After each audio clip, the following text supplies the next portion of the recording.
What's the deal? What's the deal? What? What's the deal? The deal. What's the deal? What's the deal? What's the deal? What's the deal? What's the deal? What is the deal? Hey, what's the deal?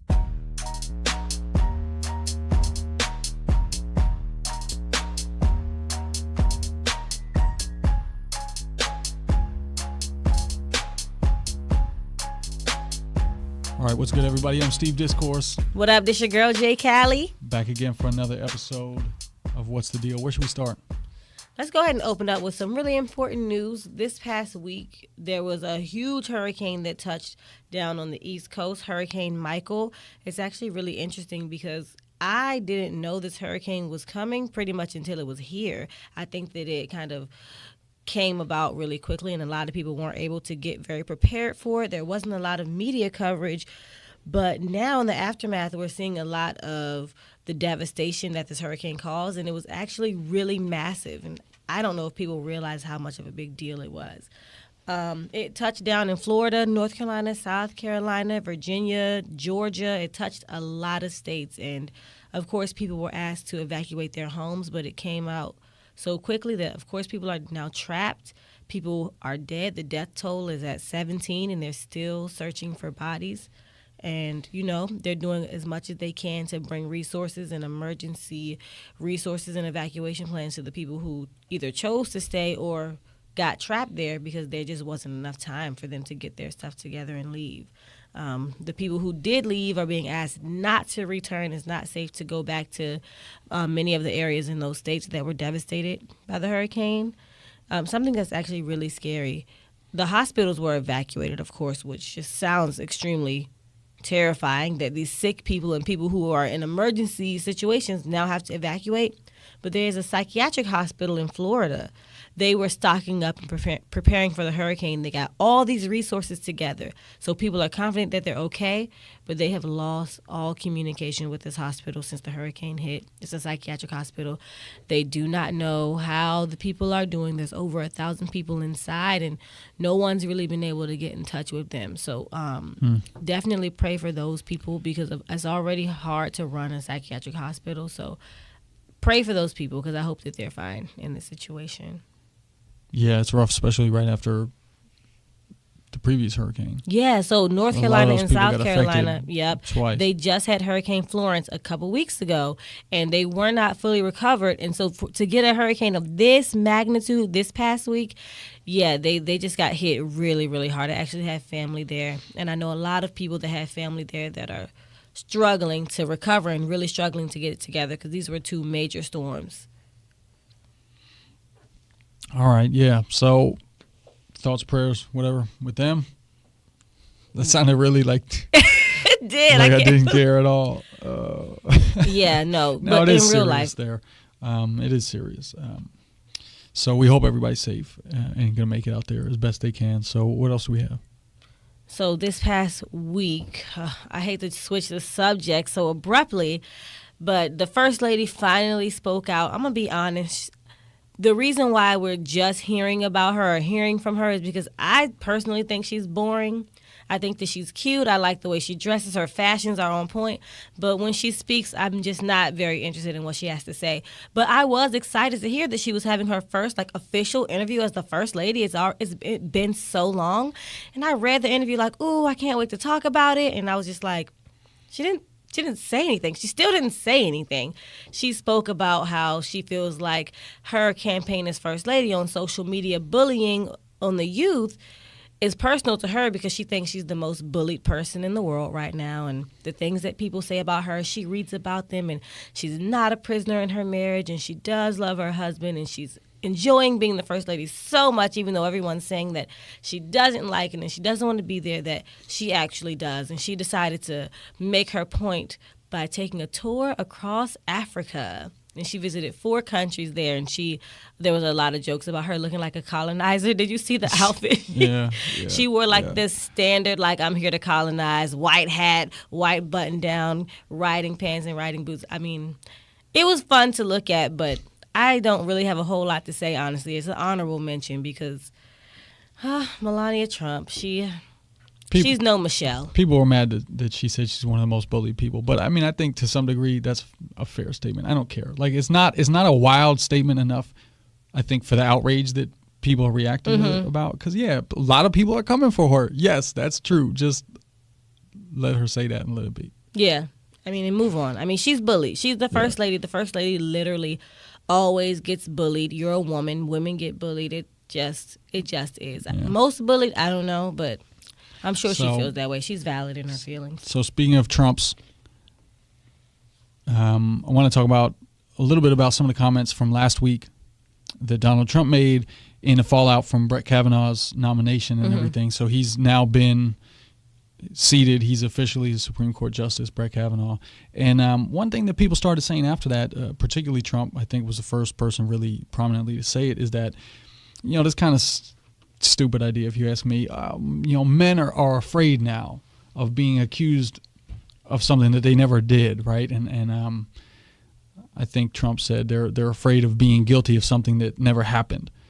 And I just don't buy that. I mean, it may be there and it may be true, but I think if you're really being honest with yourself as a man, and a lot of men are having a hard time coming to terms with these kind of debates, ever since Me Too really came into their faces, last year. But I got to keep saying it again and again, like, men, we just have to be quiet and listen and do the best to really ask ourselves where we fit in this situation. Because if you're afraid of being accused of something like that and it alters your behavior ahead of time as such, is that a bad thing? It's like, man, maybe I'm too rapey. I better stop, right? Like, and if you think, oh, I'm 100% hands clean, that could never happen to me, and now you're worried anyway, chances are you got some soul searching to do, because you can't be that scot-free, I don't think, because otherwise you wouldn't be feeling so preemptively guilty, right? Yeah. So there's a lot of knee-jerk reflexive reaction to this, to be defensive about it and to say to see yourself possibly implicated in what happened with Brett Kavanaugh. And I think you got a guilty conscience? Yeah, I don't think the fear is that they're afraid that, now I have to be less rapey. I think that the point that they're trying to make is that it affects them in the long run as far as their reputations and their abilities to get jobs and how people now perceive them, like, just in the world once someone has accused you of rape. But that rhetoric is extremely dangerous. Because the percent of rape accusations that are actually false accusations is so small. I don't remember the exact number because I didn't expect to have this comment today, but it's so small compared to how many people say they were raped and actually were. So it's just kill the rhetoric. And secondly, Trump, you were accused of sexual assault, and you're the president of the United States of America, so it didn't hinder you much, okay? Brett Kavanaugh was accused, and he's now sitting up on the Supreme Court. It did not hinder him much. So saying that it shortens their abilities to create jobs or get jobs of high status, you disprove your own point. You're the freaking president, and you literally, everyone knows that you've assaulted Yeah, these women. men in particular obviously haven't had to pay the ultimate prices that they kind of are talking about. But we also got to remember there's a lot of men not getting accused of being rapists and of sexual assault. Like, there's a lot of men. So to come out and say, because this happened to this one guy and it happens as infrequently as it does, is going to put a chilling effect on all men's behavior. I mean, first of all, if you are actually listening to women, if all men overall just decided they needed to check their behavior a little bit more thoroughly, probably most women are going to be like, thank God. All right, is this what it finally took? So, again, we really need to be listening to women more often and just shutting our mouth. And even if we disagree, just be quiet. And maybe next month or next year, it'll click for us the right way. And this was interesting because I was at a one-day conference, a symposium yesterday called Mind to Mind, and it was from the Center for Investigative Reporting and American University, and it was conversations about how investigative journalists and academic researchers can work together in various ways, how they do it, how they have done it, what they want to do in the future. And one of the panels was about hashtag Me Too and hashtag Believe Women. And what was really amazing to me was, like, I don't know a lot of journalists. I'm not a journalist. I don't hang out with journalists. I don't work in newsrooms. But one of the other things that was laid as an accusation is that the journalism is totally reckless. You can't trust them. You know, all these reporters are just out here looking for blood and things like that, and they're not being fair to both sides. But this was a great conversation with journalists and academics, both on the same panel, 6 women, and they really gave you the audience, and this is probably available. They were recording it. It's available online somewhere. I'll post links to it if I can find it. It gave an insight into how journalists are actually working, right?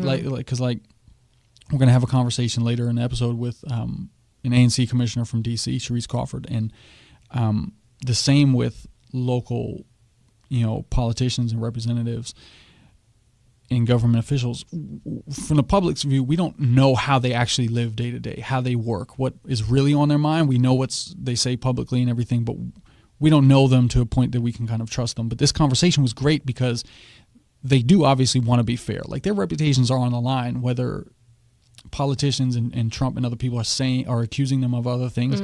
They know if they really report some wild stuff, that their reputations, their jobs, their livelihoods are on the line. And they're not out here just writing whatever they want to get the conversation to say whatever they want it to say. There's due diligence at so many levels. And there was, the Rolling Stone article with the false rape accusations at Duke, and that was walked back several years ago because the woman didn't do her job in following up leads and confirming everything. And it was just a really interesting conversation for me to hear the perspective on all these women and the care that they take. It's not about saying, oh, what do you think happened to you? Boom, let's run with it. Like, these stories develop over a week or several days or a couple of months as they do their homework to make sure that they can write this and put this out in public. Right. And that was an important thing to hear. And again, I've said it 3 times probably already in this conversation. Men, we just got to shut up and listen on stuff like this. Because if all men are walking around afraid that we're going to get accused of rape all of a sudden, like, I don't know.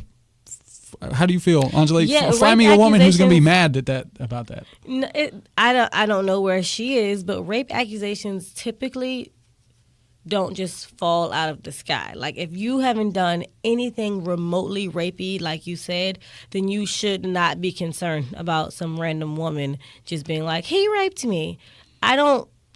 That doesn't happen. Like, as much as we talk about it, I'm not saying it never happens. Obviously it does.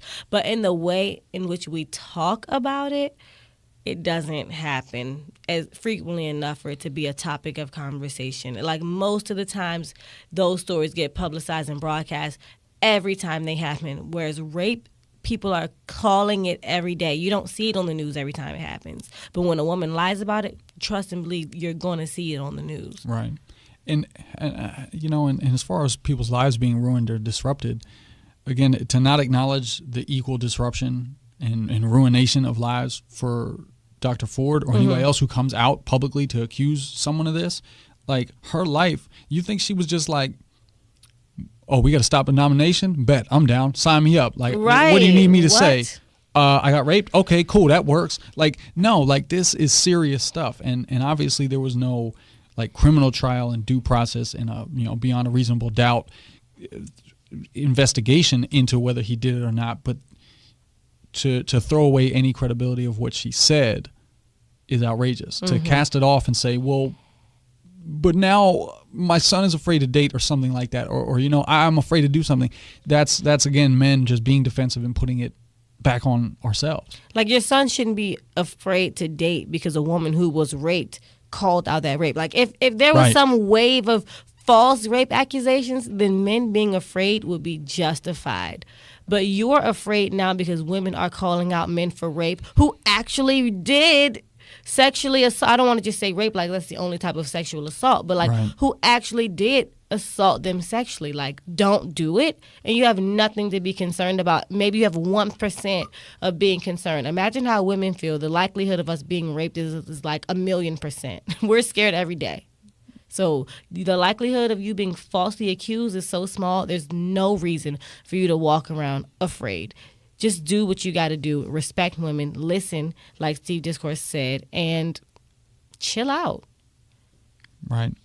So, speaking of false accusations and allegations and things, because I think lately the right is good at calling out things that aren't existing like this. So in Georgia, for the governor's race, the current Secretary of State, Brian Kemp, is blocking 53,000 registration applications, voter registration applications. 53,000, because this for a long time has been like a pet project of the Republican Party, this idea that voter fraud is rampant, and by all means we have to make it as hard as they can for people to vote, because there's fraud that hasn't really been substantiated by any research. Some claims say is up to 3% of votes are fraudulent, but even that's high. Those are rare. It's often a lot less than 1%. But this is a big policy plank. Civil rights protections had been rolled back a couple of years ago. At every turn they're doing what they can to make this more difficult with voter ID laws or other things. So the Secretary of State is blocking 53,000 people from registering to vote. He's also running for governor against Stacey Abrams, who's made a lot of headlines because she made a big splash winning her primary. She's a black woman. Journalists have confirmed that 70% of these applications are from African American residents in Georgia. Okay. So, if you just are skeptical of this idea of voter fraud as being rampant, blocking these 53,000 people in the final hours so that they're not going to be able to vote, because these people will not be able to vote now because there's no time to rectify the situation. Add on top of that that his opponent is a black woman who's got a lot of steam behind her campaign right now, and 70% of these votes that you're going to restrict of these applications are from black voters, potential black voters. That just is extremely. You said he's a white man, right? He is, yeah. How is this not this is blatant cheating? So how is it legal? I mean, he obviously has the power to do it, but why? Why, and who's allowing it?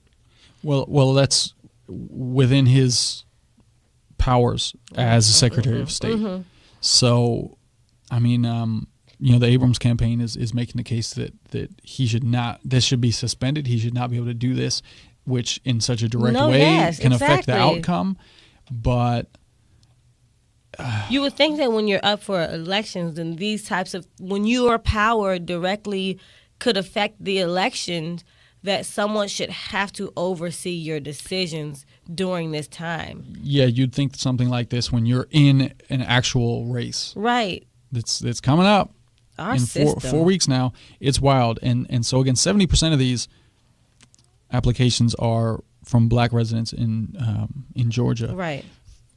According to the 2010 census, 30% of the state of Georgia is black. So right away, it's either, black people have mobilized this highly elaborate voter fraud scheme, or people are just trying to vote, and you know who is going to be harmful to your campaign. Exactly. Oh, my God. This is disgusting. So we just got to put that out there. But again, this is why, this sounds like a reason why people say that's why I don't vote. But this is a reason why you do vote, because we got to prevent people like this from getting into office. And every time we don't vote, every time we leave an opportunity on the table for someone else to decide, they put a racist in office, or they put a person who, for whatever reason, doesn't agree with your politics. Okay, if you're pro-life, every time you don't vote, somebody might get in there who's pro-choice, and that's not good for your interests, right? So we keep leaving opportunities on the table, and this, to me, is an important story, because we got to be active at all times, because stuff like this happens a lot, and we need to always be vigilant and fighting against it and engaged, so that it's not a random thing that now we got to pop up and do. It's like, we're already engaged generally anyway, so we're used to it, we're prepared for it, and then we'll get people in office who won't be doing this stuff. That's the bottom line. There's a lot of problems with the voting system, electoral college or whatever, but the fact of the matter is, if we're all participating, the odds of the right thing happening are increased. Yep. That was a really strong way of putting it, Steve. I'm going to start using that in my arguments when people tell me, that's why I don't vote. Because I'm like, I have things to say, but I don't know how to make it clear to you that doesn't make any sense. Yeah. I'm going to use that. Thank you. I hate to use the word enemy because it seems strong, but it's like, look, if you don't vote for yourself, your enemy is going to get into power. Yeah. And what do you think they're going to do to you? So that's tragic. You remember we talked about the tampon ban in prisons? Yeah. In Virginia? How could I forget? How could you forget? Well, I missed the update to this story that policy was going to be suspended. Yeah. It was supposed to go into effect Was it Saturday. Permanently suspended? I think it was like temporarily like they because needed to there make was a an decision. outcry. Exactly. There was an outcry. So it was temporarily suspended, but what happens? They apprehended a woman trying to bring in 240 like tabs of Suboxone, which is what we talked about. Not in her smuggling vag. into yeah. What? So what are you doing? So, You're ruining it for everybody. I just want to say, technically, that's a win under the belt for What's the Deal, because we talked about this a couple weeks ago, and well, it's a win that the policy got held up. It got put on pause. Oh, yeah. And I think that was as much to do with our listenership and our viewers getting involved as it was the ACLU. I mean, ACLU got a little bit of power, you know what I mean? But What's the Deal? We put this on the radar. Yeah, it was us. So that was good. So we're doing our job. The threat is real, evidently. Oh my God, but it just hurts my feelings because I went on this whole rant about how people don't even do that. And here comes Sally Mae strutting up in there with a vag full of pills. What's wrong with you, girl? Yeah, out in Fredericksburg. And then you knew that they were on. No way. Augusta prison, yeah. Ah! I'm personally offended and I'm triggered. I don't know why. Who does that? Seriously. First of all, it was just stupid. Outside of the fact that what you did is dumb, you knew that they were at this point on high alert of vaginal pill smugglers. So why would you go in there with drugs? You know what? I mean, I just can't. It's all speculation. Does she have? Oh my God. So I'm sorry. I'm having a real reaction live in the moment. I'm really upset. So look, all right, two more things we want to cover real quick before we get into this interview with Commissioner Crawford. One, we got an update to a story from April. You may remember 14-year-old boy in Michigan, Brennan Walker, missed his bus to school, and he was in a neighborhood he wasn't familiar with. He needed directions. Yeah. Knocked on the door, any door. It's a house in a neighborhood on a street. People live there, presumably, not monsters. He was wrong. Monsters lived in this place. So he knocks on the door for trying to get help because he needs to get to school. He's going to be in trouble. You know, his ass is going to get lit up by his parents or something if he doesn't go to school. So he knocks on the door. A woman comes to the door, fears for her life, yells for her husband to get a shotgun, and the husband bursts out the door with the shotgun and tries to shoot the kid as he runs away. They swore up and down that it was a home invasion, but the reason we're talking about this, that was in April, is Friday afternoon, the man, Ziegler, was found guilty of second-degree murder. Finally, because this seems like an obvious case. Like from April, it is now October. Excuse me, I was confusing two stories. Guilty of assault with intent to do great bodily harm. Still, yeah.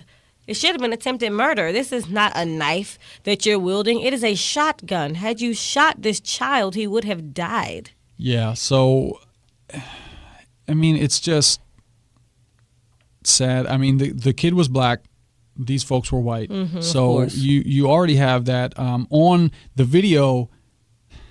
Ironically, from their home security system, you can hear the wife say, "Why did those people pick us or pick our house?"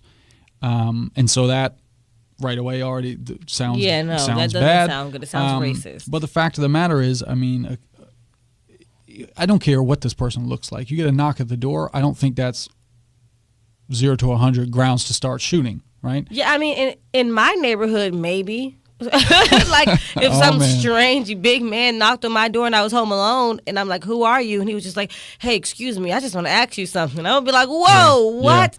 No, absolutely not. But like, well, you got to be careful though. It's not necessarily grounds to murder them. Right. It also, I'm picturing like some big scary dude. If I open my door and it's like a 14-year-old kid, like, excuse me, I missed the bus. Can I call my mom? I'm not going to be like, home invasion. I'm going to be like, I can step out on the porch and let you call, but you can't come in. But to pick up a shotgun is just beyond reason. Picture the kid. It's not like he was a 7-foot linebacker on a high school football team. He was, just a regular sized kid. If there's two of you there, the husband and the wife, the guy was a retired firefighter, so you think he's got a little bit of weight, right? He's not going to get pushed around necessarily. So that was just outrageous, and stuff like this happens far too often. White people, we have a problem with automatically assuming the worst. When somebody with darker skin comes by our area, we assume there can't be any real logical reason for this. So I'm going to pull out my gun.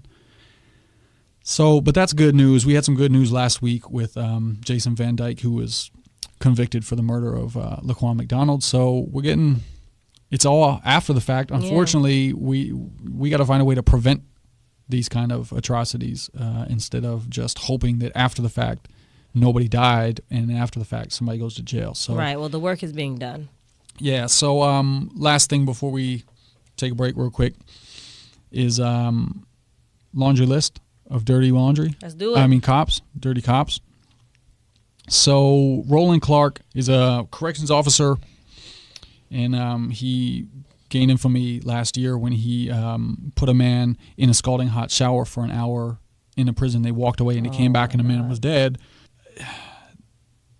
He's got a job as a cop now in Miami Gardens. So this is why it's big, because this guy is kind of a crooked cop. In many ways, he's been investigated internally twice. He was suspended once for 5 days. Another time he ran a red light in his police SUV and hit another vehicle that was coming through the green light.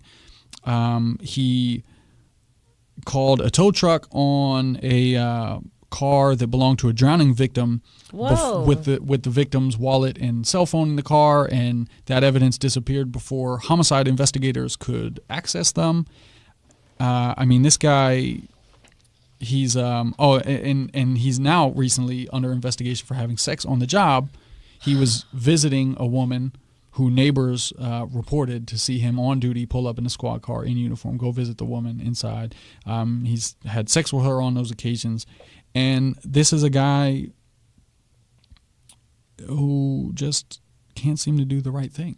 Even though that was a very long his job. list. That could have been all of cops behaving badly, and it was all one guy. That's atrocious. That was one guy. So his job security is A1. So and then let's just keep the list short today. Sometimes I do 3 or 4 or 5, but I'll just do one more. The sheriff in Union County, Arkansas, has been taking mugshots of people after putting Nike shirts on them. Oh my God. Y'all take it too far. And on one hand, this seems like, okay, you put Nike shirts on them. But the intentionality of it being a slap in the face to Nike and to Colin Kaepernick and the underlying racism and tones that go along with that, I think it's important to say that it serves to highlight the mentality, the mindset of many of these individuals in law enforcement, not all of you, but of many, and in the organization itself, that this is okay.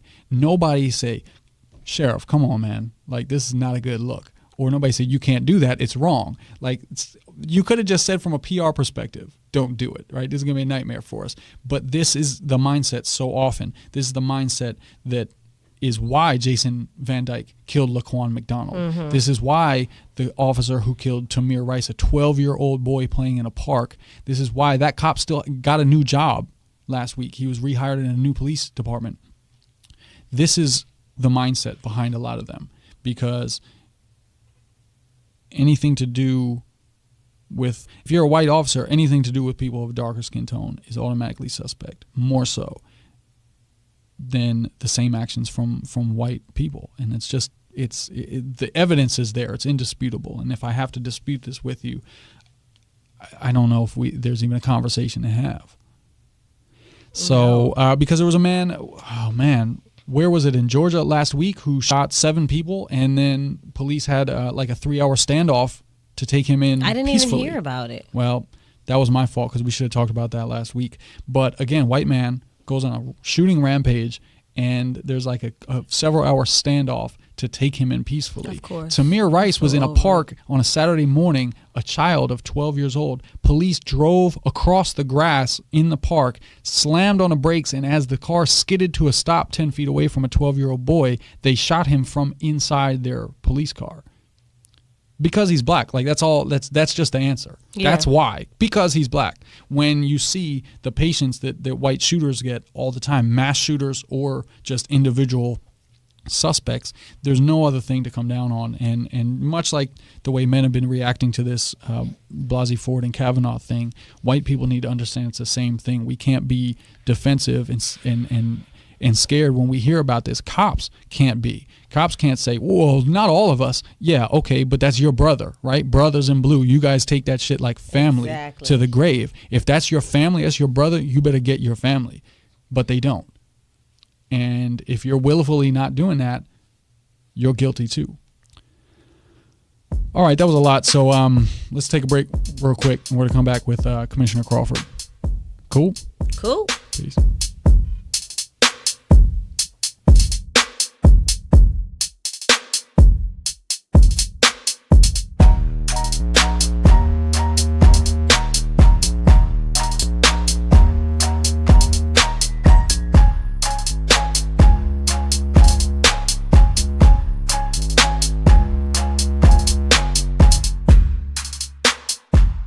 Joining us in the studio right now is Sharece Crawford, ANC Commissioner 8C03 in Washington, D.C. in Ward 8.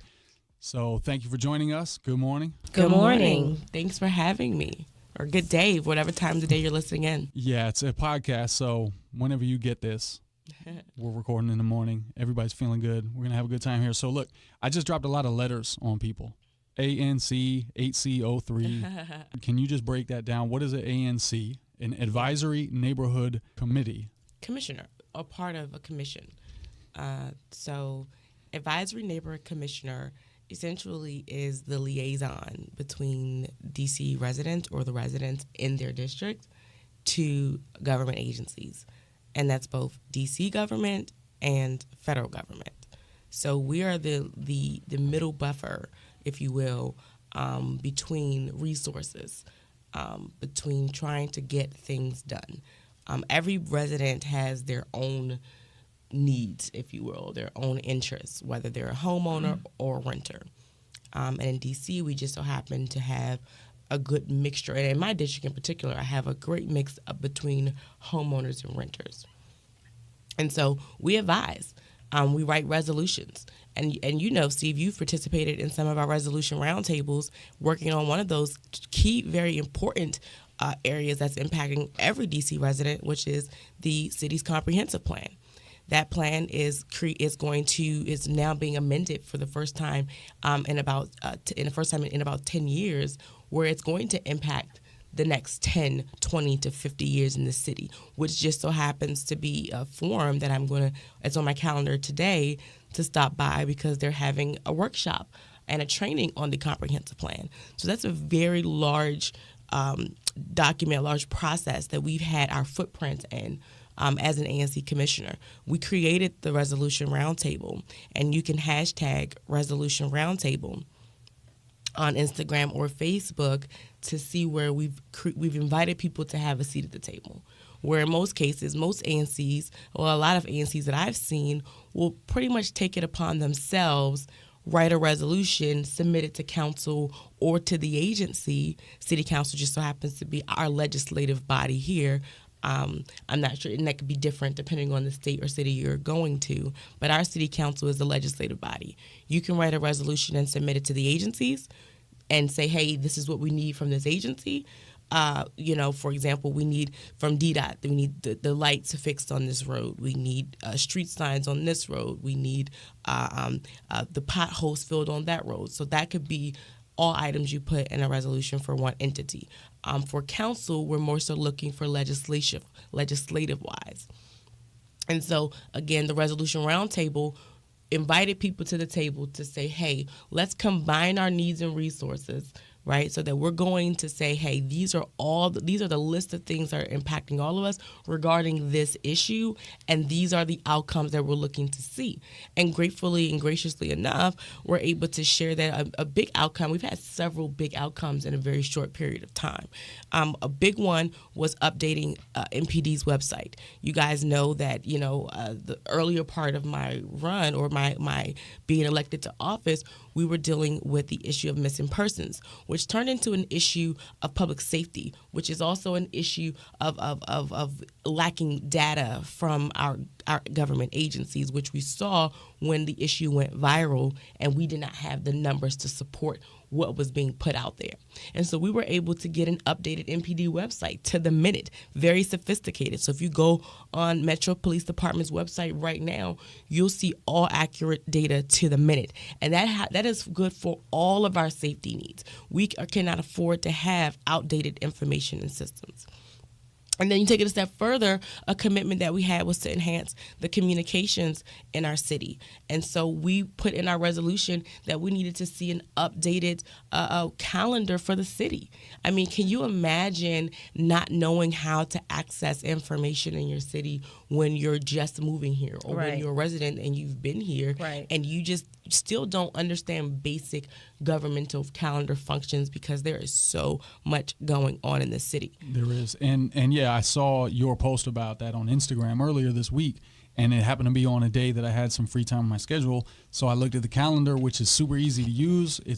There's a lot of filters. It was very cool. And so I said, oh, look at this meeting happening in 2 hours. I can actually go over there. Yeah. And that was big because I think that's an obstacle for a lot of people is we don't get involved because we just don't know where to start or where to go to find that information, So yeah, that was and like big. I said before, the great news about the Resolution Roundtable is that this isn't about one person taking credit. This is a coalition of multiple entities that have been striving to get these kinds of same things done for years. Mm-hmm. Well before I became a commissioner, well before I got on board, these people have been trying to make these actions happen and needed a collective consortium of sort. Okay, and so we combined our efforts and combined our resources, and we were able to see a significant impact in that. And so we now have an integrated DC Council website where you can go to dccouncil.us and sync the entire calendar of events for council hearings and public hearings to your personal or business calendar. Wow.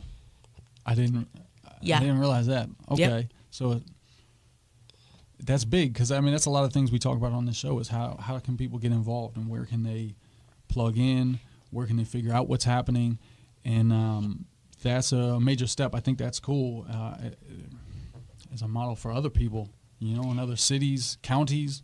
It's definitely a part of taking the small, chewable, bite-sized things and taking action on those.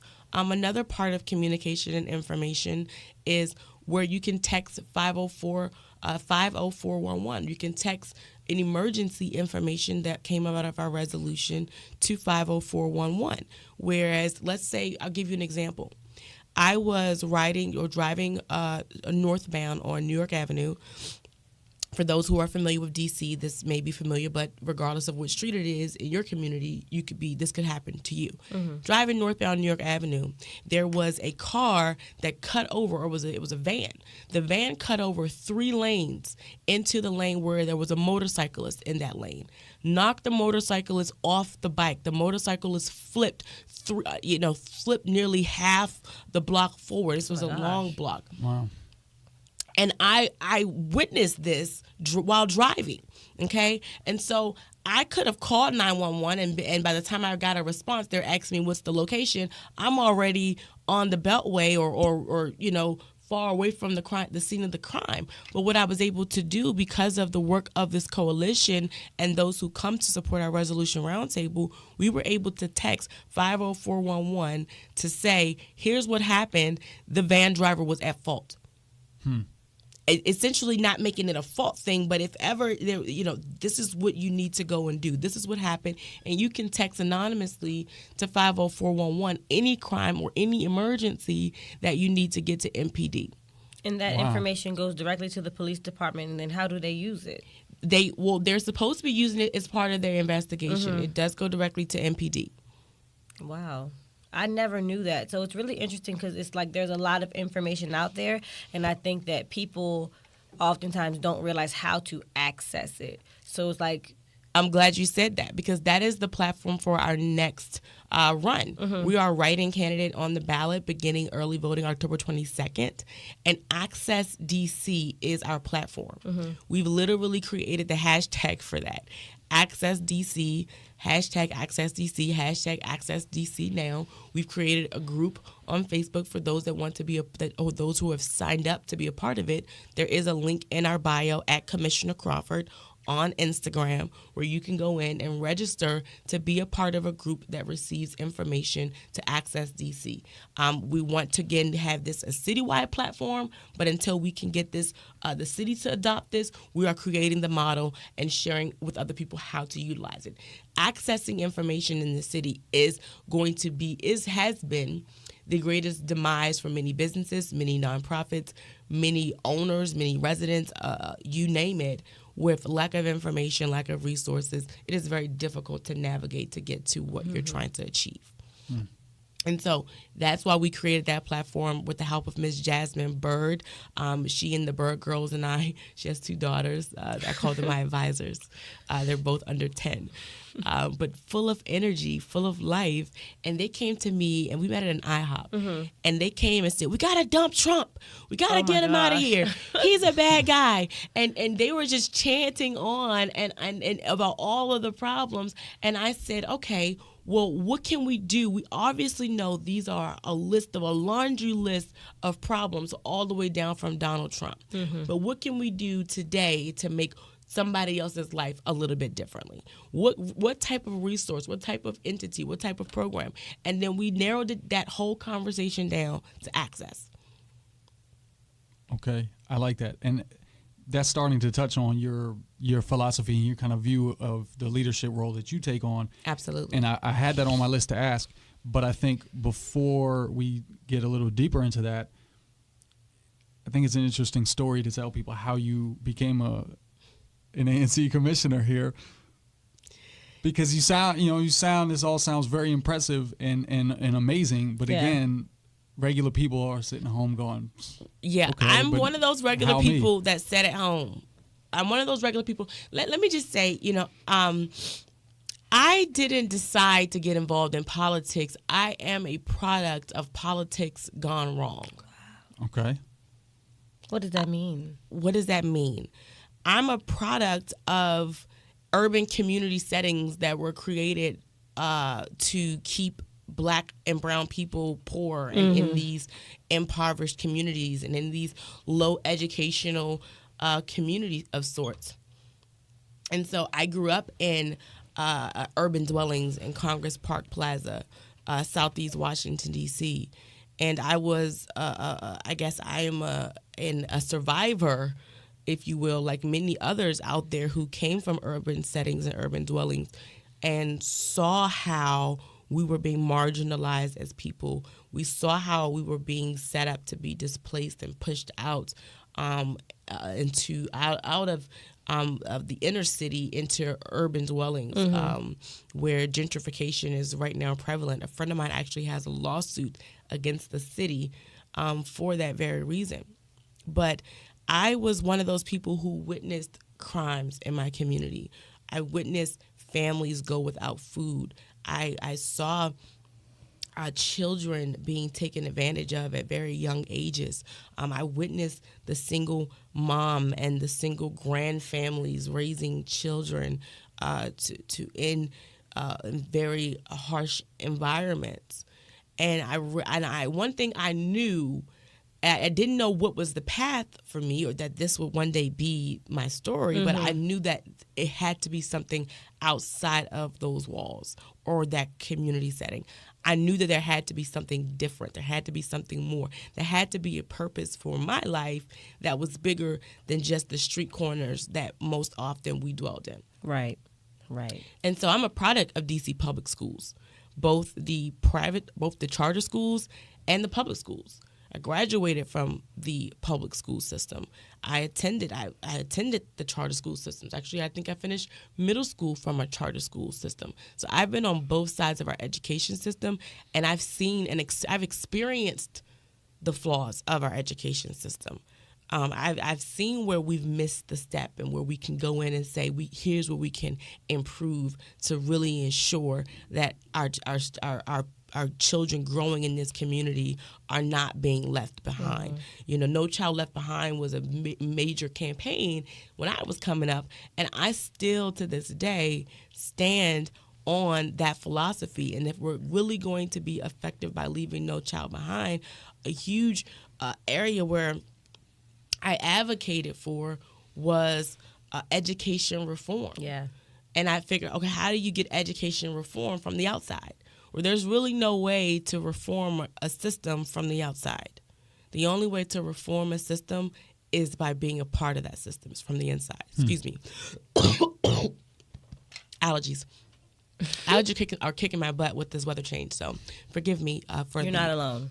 I'm not. Oh yes. I'm glad that I'm not alone. But hopefully we can get the resolution for that. It's government overreach. But really, but sincerely and truly, okay, so realizing that I had to get on the inside of the system, and then also resisting it. So too, at the same time, I resisted for a long time. Friends calling me up to run for this office. I resisted for a long time, even running for re-election because of the lack of support, really, that you really need to run this office, and lack of funding and resources. This is a non-paid elected position. There are no resources attached to this position. There is no financial gain for this. So you have to independently fund everything that you're doing in this office. So how did you become a commissioner?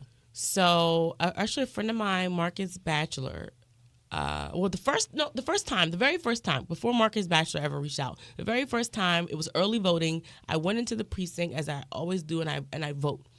And I got down, because I vote down ballot. And that's important, guys. You have to vote down ballot. You must vote down ballot. The person at the bottom of your ballot is the person that's helping to influence decisions right in your neighborhood, on your block, in your community. So not just for president at the top of the ballot, not just for Senate or Congress. No, all the way down the ballot. All the way. And if there's a more page, a next page, make sure you look for all of those options, because some ballots are very, very tricky. With that said, I got down to the box where there was an ANC position. There was no name on the ballot, ironically enough, and I clicked on that ballot and I wrote in my name. Wow. And I had no idea that was actually a thing that you could do. Yep. So this is my lack of voter education, which hopefully is educating some of you guys out there. It's educating me right now. Yeah. I wrote my name in, and then I was just having casual conversation with a friend after voting. I was like, do you know there was no person I'm talking smack now, there was no person on the ballot, and I just wrote myself in. And my friend goes, You wrote yourself in? Well, here's what you got to do. You got to go down to the Board of Elections, and you got to file. So I, in that moment, became a candidate unbeknownst to me by writing myself in. And today, I am also a write-in candidate on the ballot in this coming early voting on October 22nd. Wow. See? It's that easy, folks. I could do this. We can just pop up. I'm not make it happen. Yeah. I mean, you can decide that you want to make some changes on your block, in your community, and you can show up and register as a write-in candidate. Yeah. I mean, I think that's important because we always think about like the magic bullet. What's the one solution for the world? But there's a lot of people, like you have a degree of influence and power now over policies and decisions that get made in the government, in your neighborhood, and to an extent to the city at large. And I had no idea that position was influential in that way, or that it supported residents in that way. When I wrote myself in, I had no idea what it was exactly that I was signing myself up for. And now you know. Now everybody else knows who's listening to this. And Absolutely. that's big because there's so much stuff we can do. And I'll But give like you an I've been example. saying- I just got on the way here, I got a call from a young lady who helps develop businesses. She said there are 3 businesses right now up for a grant, and they need a letter of recommendation to get approved. Can you help the businesses? Right? Something that you can contact your commissioner to do, or your local official to do.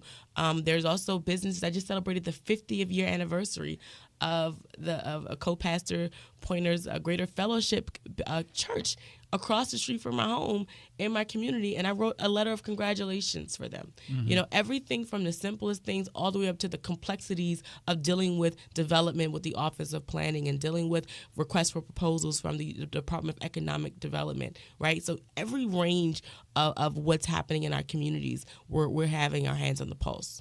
Yeah, and over in Ward 7 in D.C. earlier this month, sad news, but an example of what a person in your position can do. Commissioner Green, in his district, they had some buildings, some businesses that changed ownership for the property, and the owners came in with no notice. They put locks on. They said, you're going to have to vacate, and they put locks on these businesses. And people showed up to work. People showed up to drop their kids at the daycare, and this was all a shock to them. And you know, your colleague, ANC commissioner in the other ward, was able to make the moves, get the lines of communication open, and get those businesses back and up and running, at least on the short term. And again, that's something, if nobody had ran for that position that you wrote yourself in, there wouldn't be that person. And who now next do you call? Someone else higher up on the ladder who has even more responsibilities and more things going on. And it helps. It can be really influential to have that person, that intermediary sort of. Yeah, you know, kudos and shouts out to Commissioner Green over there in Ward 7, Commissioner Holcomb. Ward 7's son is a commissioner over there. And there's so many of us out here on the front lines in our respective districts doing and making an impact. And I've been actively recruiting for people to run for ANC. I want to thank Ms. Regina Pixley for accepting the call, Ms. China, Mr. Mustafa, Mr. Salim, who's running in my district, in my commission, HCO7. It is so important to have every level of government working for us, or it will work against us. And I'm going to say that again.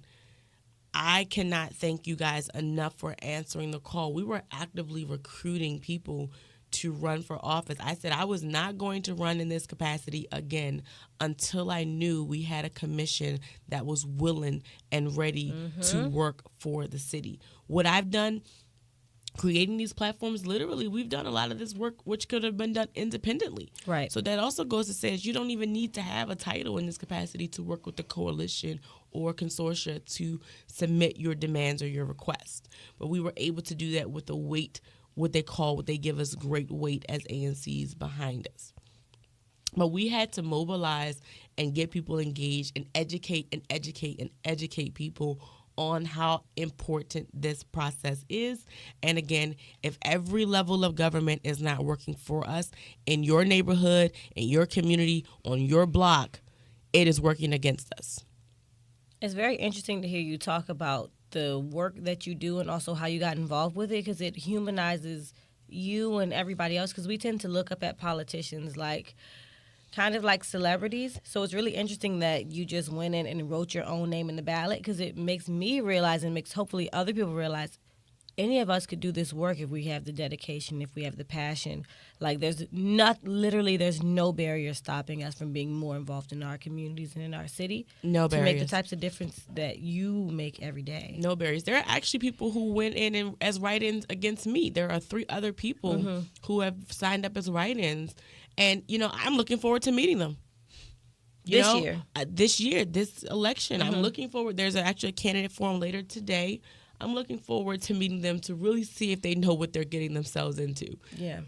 Because I came in really without a mentor, without a coach. And that's something that I also pledge to do for people that decided to come on board was that I would give them some mentorship, some guidance, some support, some direction, some understanding, where I came in and faced with a lot of rejection, a lot of discontentment for wanting to learn and be a part of the process, for wanting to make my community better. And I want to change that paradigm for those that are coming behind us. So in what ways do you work directly with the citizens of the city and the citizens of the community? So, it's simple. Again, we created the Resolution Roundtable that we invite people to come and engage. Yeah. We have monthly ANC meetings. We exchange in emails and we do conference calls. We walk the communities that they live in. Some communities are better off than others. One community where we has been a challenging area where it has been plagued by slumlords. And we actually work with the Office of the Attorney General and that's been a long time coming, to win slumlord cases. What is a slumlord? A slumlord is essentially a landlord that does not honor the commitment to upkeep the community and of which residents live in. Yeah.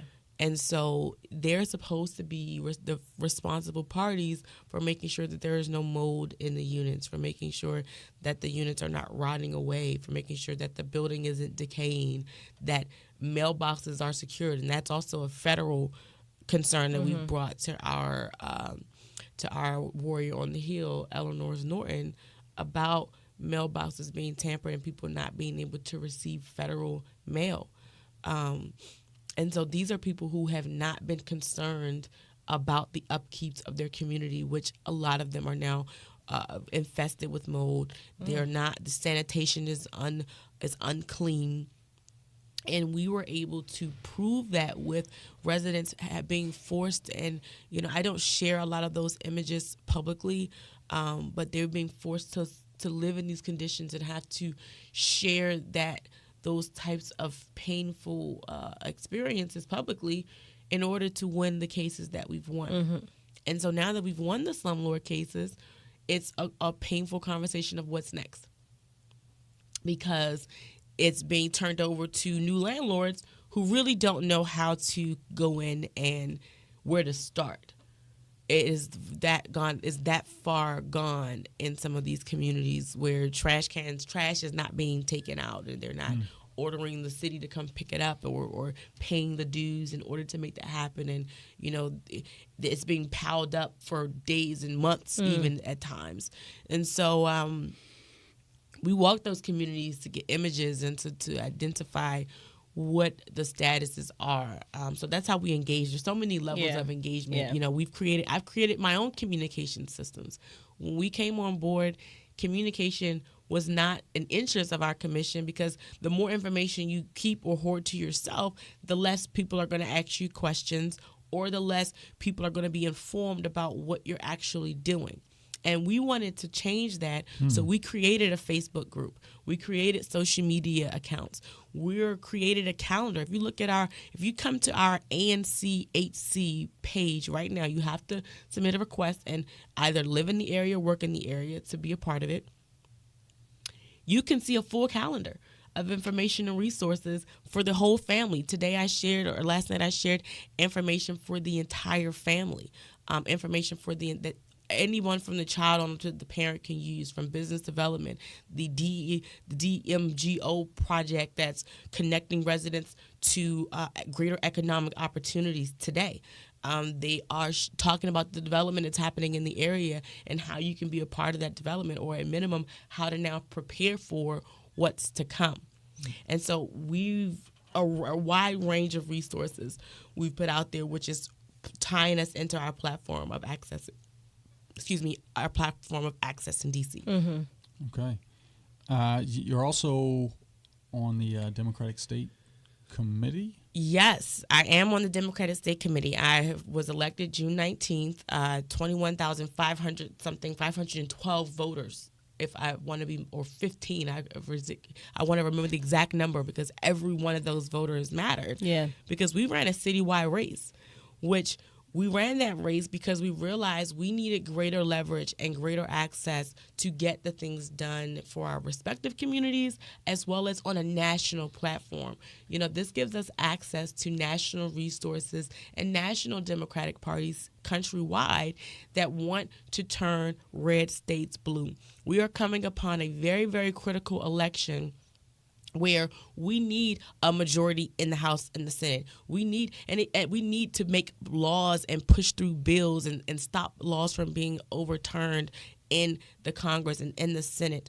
And that's what I committed to as a part of the state committee, supporting candidates countrywide, getting voters activated countrywide, creating secession plans within our Democratic Party, which means that we're not waiting until someone passes on to start developing and molding new leaders into leadership roles. We committed to working with candidates and helping them become the next electors, governors and senators and judges in their respective areas. And so that is a very, very national conversation. And we've worked with the likes of Chadwick Boseman from Black Panther, Angela Rye, of which is a CNN commentator, Yeah, that's my Angela girl. Yee from The Breakfast Club, Dr. Michael Eric Dyson, my mentor and educator. We've had our fingerprints on and been able to engage and exchange with some of the world's most influential thought leaders, and all locking arms to really create a democratic country, a democracy that really works for all of us. Well, we've covered a lot of ground. That was fast and succinct and informed. Thank you. Well, Yeah, I really there's, appreciate it. I try because there's so much information that I could give you right now. I mean, I have a whole list of specifics that we're going to talk about on Monday at our State of the District, where we're living in a food desert. We're living in a health desert. They're shutting down our hospitals. I was born at Providence Hospital, and that is now up for closure, which is one of the few hospitals that is not in upper Northwest. We don't have a working hospital in my community, in my area, and so I've been working with former Mayor Vince Gray on the health side, and working with our council member Ward 8, who has now been able to get the funding to get a hospital built in my district. Oh my God, that's a major deal. Yeah. So that's happening. They had a ceremony with the mayor, and there's still negotiations happening right now. And we have to, and then the ANC has to monitor that process, right? So here's what happens: you'll see the big show and the fun and the groundbreaking and the ribbon cuts and the, all that fancy stuff, and then the details of that is left on us. Who's monitoring the contract negotiations? What's going into the contract? Who are the beneficiaries? Who are the businesses a part of that? That's all now dealing with your local commissioner or whomever that person may be for your area, but your ANC is hands on the pulse in that process. And so we'll be going over more Monday, 6:30 at our State of the District.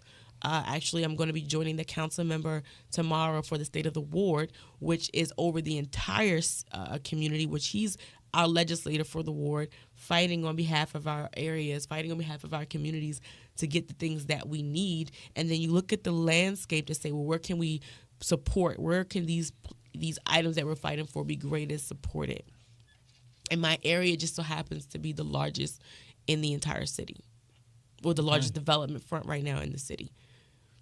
All right. Well, listen, where can people get in contact with you? Because no doubt there's people in D.C. who want to get involved in the work you're doing or have their own issues. Maybe they live, where you represent. There's probably people outside of D.C. who say, man, maybe I could run for something. And they're going to hit you up now, for better or worse, to say, I need some advice. I need a little bit of mentorship. Where can they get in touch with you?